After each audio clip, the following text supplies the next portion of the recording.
फूल सिंह। चुनाव 2019 सब जानते हैं आ रहा है, लेकिन लगता है हमारे देश के नेताओं लीडर्स की, चाहे वो किसी भी पार्टी की हों, बड़ी मोटी खाल है। थिक स्किन जिसको कहते हैं ना, बहुत मोटी चमड़ी है। उनकी सेहत पे, स्वास्थ्य पे कोई अंतर नहीं पड़ता। देश की पब्लिक का कुछ भी हो, किसी भी समस्या का उनको कोई फर्क नहीं पड़ता।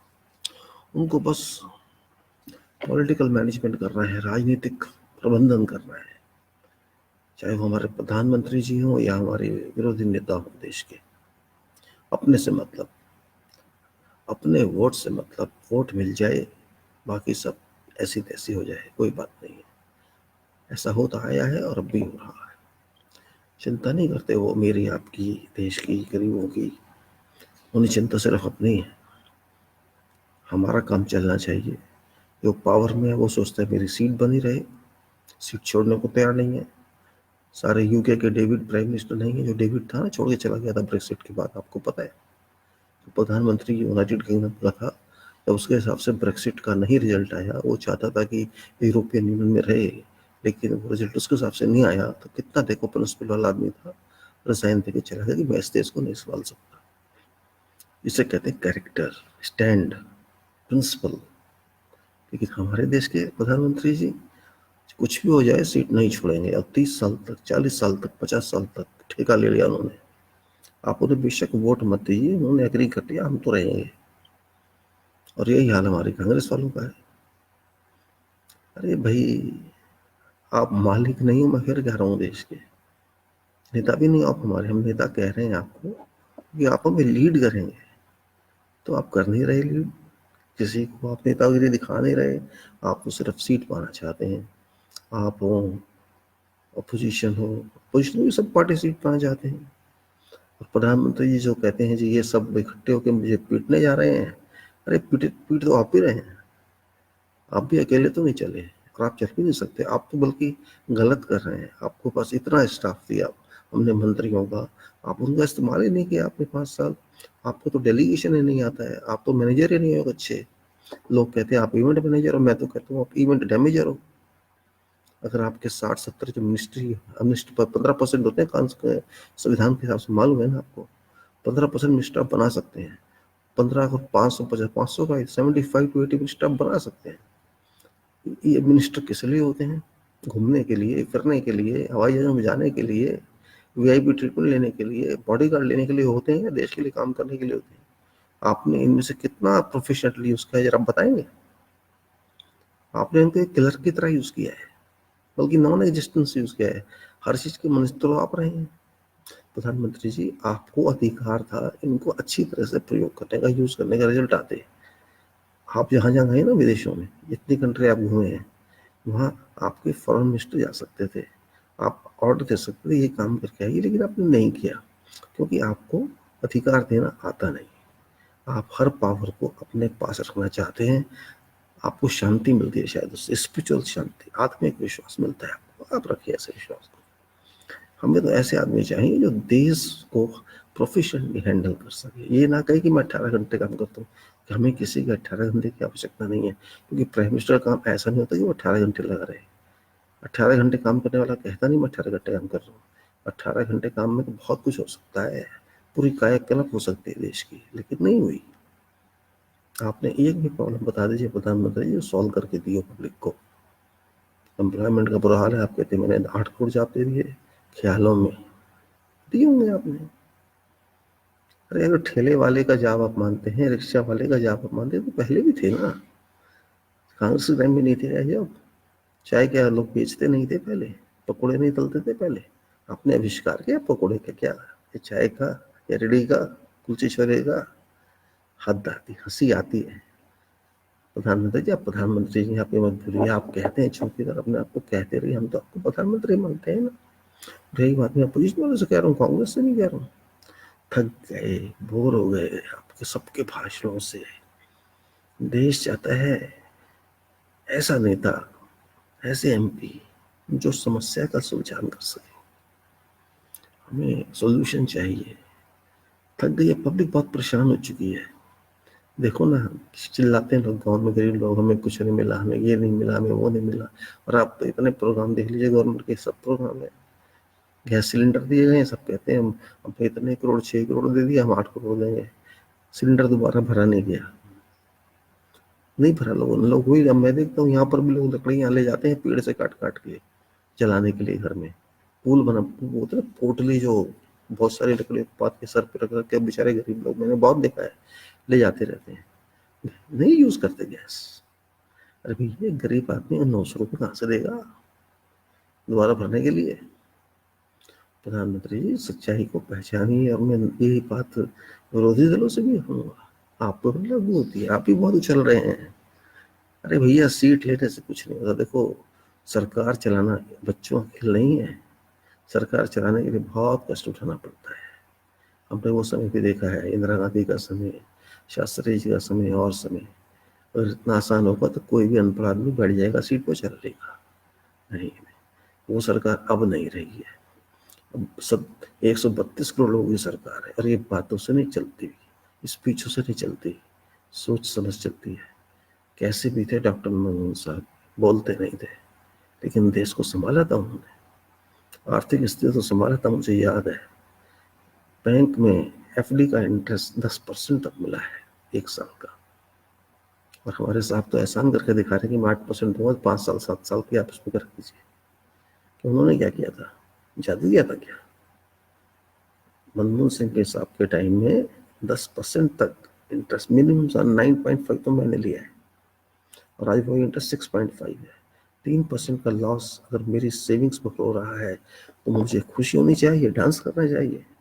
अगर मुझे 12 से 15 हज़ार रुपये का एक महीने में नुकसान हो रहा है पिछले 4-5 साल से, तो मुझे बहुत खुश होना चाहिए।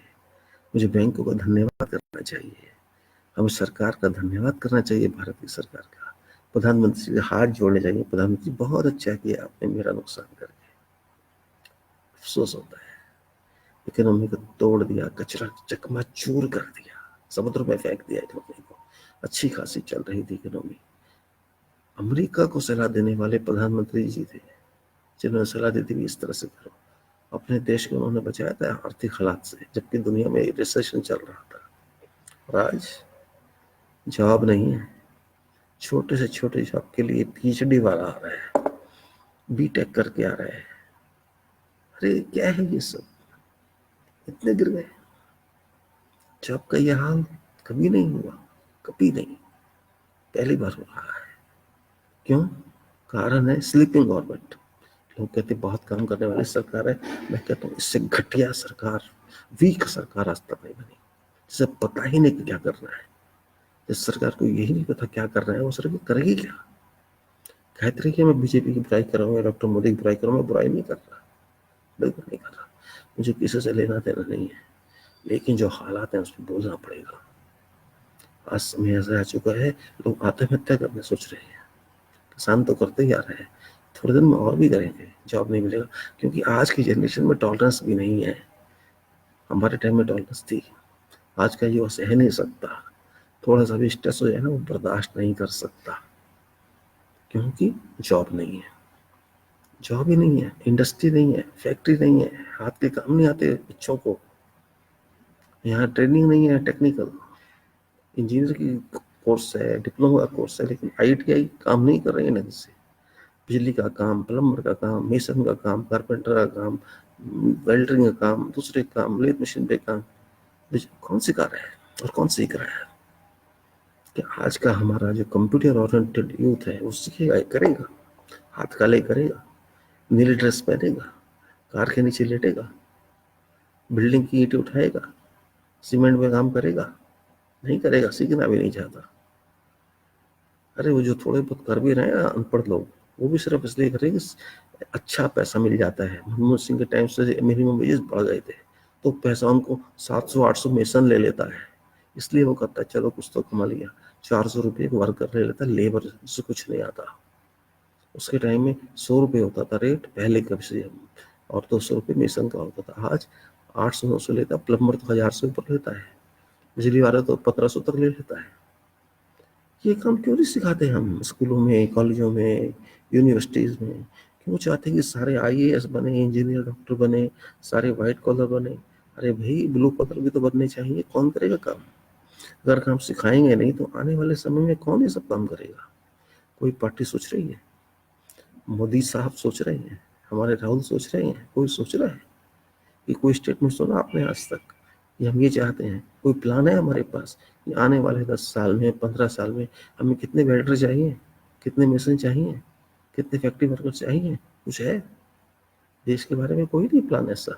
क्यों नहीं है? क्या आवश्यकता नहीं है? जबकि जरूरत पड़ेगी तो आप अमेरिका से लाएंगे आदमी, कनाडा से लाएंगे, जर्मन से लाएंगे, कहाँ से लाएंगे आप? यही तो प्लानिंग होती है। और प्लानिंग क्या होती है? कोई सेमिनार हुआ, कोई मीटिंग हुई, कोई पॉलिसी बनी? नहीं बनी। और जो थोड़ी पॉलिसी बनती थी उसको तो डिस्ट्रॉय कर दिया। पहला काम क्या है इन्होंने? तो प्लानिंग कमीशन का ही काम, हर प्रोजेक्ट की प्लानिंग होती है, हर छोटे से छोटे जॉब की भी प्लानिंग होती है। घर के अंदर प्लानिंग होती है कि हमारे बच्चे पढ़ेंगे कैसे, हमारा मकान बनेगा कैसे, हम सबकी प्लानिंग होती है। देश भी घर ही तो है। प्लानिंग खत्म कर दो, बहुत बड़ा अचीवमेंट कर दिया। अरे मैं बुराई नहीं कर रहा, लेकिन जो जरूरत है, एक अच्छी चीज चलती है, वो क्यों खराब करते हैं? जब तक आपके पास अल्टरनेटिव अरेंजमेंट नहीं होता है उसको क्यों खत्म करते हैं आप चलने दीजिए गाड़ी को, दूसरी गाड़ी ले आइए। जब गाड़ी दूसरी चल जाए तो उसको हटा दीजिए, रिप्लेसमेंट कीजिए। पर ऐसा नहीं है। आज की तारीख में जो मैं देख रहा हूँ, सोच रहा हूँ, समझ रहा हूँ, एक इंजीनियर होने के नाते हमारे देश में ये नहीं पता कि आने वाले साल में इंजीनियरिंग कितनी पावर चाहिए। जो इंजीनियर हैं, जितनों ने अब तक सफलता प्राप्त की है, वो यहाँ रह के नहीं की है। यहाँ तो कुछ है ही नहीं इंजीनियरिंग के नाम की, खास तौर से सिविल इंजीनियरिंग में तो यहाँ आप इंजीनियरिंग कह ही नहीं सकते। कुछ प्रोजेक्ट को छोड़ दो जो बाहर के लोगों ने किए हैं, जैसे मेट्रो प्रोजेक्ट है। बाकी में तो इंजीनियरिंग का कोई एबीसीडी भी नहीं है वहाँ। चलता है नहीं, अब दौड़ता है, पॉलिसी हो गई है। क्वालिटी सिस्टम चल रहा है, नाम सिर्फ चलने के लिए, कागज पूरे करने के लिए क्वालिटी सिस्टम चल रहा है। ये ISO 9001 2015 चल रहा है, या 6 सिग्मा चल रहा है, या जो भी किसी का चल रहा है दिखाने के लिए। मैनेज कर रहे हैं, बड़े बड़े ऑफिसर बन गए, क्वालिटी वाले बन गए, दूसरे बन गए, बहुत कुछ कर रहे हैं, लेकिन रिजल्ट जीरो। कहीं क्वालिटी नाम की चीज नहीं है। क्वालिटी कंट्रोल को जानता नहीं है, क्वालिटी मैनेजमेंट नहीं जानता, और कहीं भी क्वालिटी नहीं है। किसी भी सिस्टम में चले जाइए आप, ये तो मैंने इंजीनियरिंग के बाद किया, कहीं और चले जाइए, वहाँ देख लीजिए पॉलिटिकल क्वालिटी है ही नहीं, देख लीजिए आप, नेगेटिव है। जुडिशरी में क्वालिटी नहीं है, कहाँ है? प्राइवेट सेक्टर में क्वालिटी नहीं है। सबको दौड़ लगी है, पैकेज पैकेज मिल जाए बस। 2 lakh monthly, 3 lakh monthly, 50 lakh monthly. IIT वाले पैकेज के पीछे घूम रहे हैं। उनसे मेरा चैलेंज है IIT वालों को, क्वालिटी डिफाइन कर दीजिए। सब IIT वालों को देश की, जो अपने को बहुत फन्ने का समझते हैं कि हम ही जो कुछ है। और IAS को मेरा चैलेंज है, सब IAS को आप क्वालिटी डिफाइन कर दीजिए, क्या क्वालिटी होती है, आपकी अपनी क्वालिटी क्या है। और मिनिस्टर को मेरा सबको चैलेंज है, प्राइम मिनिस्टर को भी मिला के आप अपनी क्वालिटी डिफाइन कीजिए, क्या क्वालिटी है आपकी, क्या प्रोग्राम है आपका, कोई डिस्क्रिप्शन है आज की तारीख में किसी का कि हम ये कर सकते हैं क्वालिटी वाइज? जब क्वालिटी नहीं है आपकी किसी भी फील्ड में तो क्या है? जब क्वालिटी देश में नहीं होती ना, बाहर भी रिस्पेक्ट नहीं होती है। अरे ये तो चीट करते हैं, सबको फ्रॉड करते हैं, सब सब जानते हैं। हम तो हैं ऐसे, हम जानते हैं। मैंने कई प्रोजेक्ट देखे हैं। क्वालिटी, वो कुछ नहीं समझते क्वालिटी को। हर बात वो जस्टिफाई कर देते जी, हमने ऐसे ही किया है। इंजीनियरिंग में इतनी चीजें होती हैं, सब जस्टिफाई कर देते, छुपा देते हैं। हम कर देंगे जी, हम सब कुछ कर देंगे जी, कोई पूछने वाला नहीं है हमको। तो सीनियर तो IAS होते हैं, उन्हें कुछ पता नहीं क्वालिटी क्या होती है। भाई प्रोजेक्ट चलना चाहिए, रुकना नहीं चाहिए, कॉन्ट्रैक्टर भागना नहीं चाहिए। हालात ऐसे हैं कि डर लगता है देख के। आने वाले समय में MBA, कंप्यूटर, IT, दौड़ लगी है। अरे भैया, जहां दौड़ लगनी चाहिए वहां नहीं लगी है। देश को बनाता कौन है? बेसिक कौन है? साइंस कहाँ है? कोई सोच रहा है? कोई नहीं सोच रहा। क्या करोगे? वैसे ही इकोनॉमी खराब हो रही है दुनिया की, आपकी तो है ही नहीं। और जो रही सही है वो खराब हो चुकी है। मैनेजमेंट की है नहीं, तो कौन जिम्मेदार है? पब्लिक ही जिम्मेदार है ना। नेता तो जिम्मेदारी लेते नहीं है। वो तो बहुत अच्छे होते हैं, बहुत ईमानदार हैं सारे, बड़े मेहनती हैं। कोई 18 घंटे काम करता है, कोई सोता ही नहीं है। और अचीवमेंट क्या है? रैलीज, भाषण, दौड़, एक दूसरे की बुराई, एक दूसरे की काट, गालियां देना, डिबेटों में भाग लेना, एक दूसरे को भड़कना, देश के बारे में बात नहीं है। कोई रफाल के पीछे पड़ा है, कोई बुरे हाल के पीछे पड़ा है, कोई मिशेल के पीछे पड़ा है, देश के पीछे कोई नहीं पड़ा और कुछ कर भी नहीं पा रहा है। किसी में ताकत नहीं है। पीएम साहब में ताकत नहीं थी कि अभी तक सोनिया को अंदर किया जाता, जिससे बात की 2014 में। किसी भी को अंदर, शीला दीक्षित तक को अंदर नहीं कर पाए। केजरीवाल 350 पेज उठा के घूमते थे हाथ में, उसके खिलाफ क्या कर लिया? झूठ, बस झूठ, झूठ एंड झूठ, पब्लिक को उल्लू बनाना, यही राजनीति है हमारे देश की। और हमारी जनता, अरे फटाफट मोदी साहब ने अकाउंट खोल लो, खोल लिया अकाउंट 25 करोड़ लोगों ने। रिजल्ट क्या हुआ अकाउंट में? मोदी साहब सोचते कैसे भी के लिए अकाउंट खोले थे वो अकाउंट इसलिए खोले थे उन्होंने कि मोदी साहब 15 लाख डालेंगे इसमें, और 15 लाख नहीं तो 5 लाख तो डाल ही देंगे, और 5 लाख तो चल 2 लाख ही डाल देंगे। अरे गरीब को तो 2 लाख भी बहुत होता है। अगर 15 लाख का लालच नहीं होता ना तो मोदी साहब 40 सीट भी नहीं आती आपकी। यही ले गया आपको लालच। एक ये लालच है और दूसरे का ही लालच और थे, लेकिन मेन लालच यही था 15 लाख मिलेंगे। मिल गए, सब खुश हो गए, बैंक भर गए सबके। बेचारों के जो थोड़ी थोड़ी सेविंग उन्होंने की थी ना, 250-300 जो डालते रहते थे, वो भी खा गया बैंक, खत्म कर गया। धन्यवाद दे रहे सब आपका, मंदिर में प्रसाद चढ़ रहे जाके, मोदी साहब ने फायदा कर दिया हमारा। मोदी साहब बुरा नहीं मानेगा, सच्चाई बोलने कड़ी लगती है। आप पब्लिक में कुछ भी शोर में जाते रहिए, कुछ फर्क नहीं पड़ेगा उससे। पब्लिक अपने हिसाब से सोचती है, मैं भी पब्लिक का आदमी हूँ। खैर, मेरा तो सबसे कहना है, मोदी साहब से भी कहना है, और ब्लैक बेल्ट राहुल से भी कहना है। ब्लैक बेल्ट है, कौन सा बेल्ट है, शायद वही है। देखो, नेतागिरी बहुत हो गई, अब पब्लिक की सोचो। ये छोड़ो रैली पहली जलसे, ये फालतू की बातें। ये बताओ करोगे क्या? आप एमपी पहले बताओ कैसे लाओगे, क्योंकि हम चाहते हैं अच्छे आदमी एमपी बने, आपके चमचे नहीं। ना बीजेपी के चमचे ना कांग्रेस के चमचे। हम नहीं चाहते कोई एमपी बने ऐसा।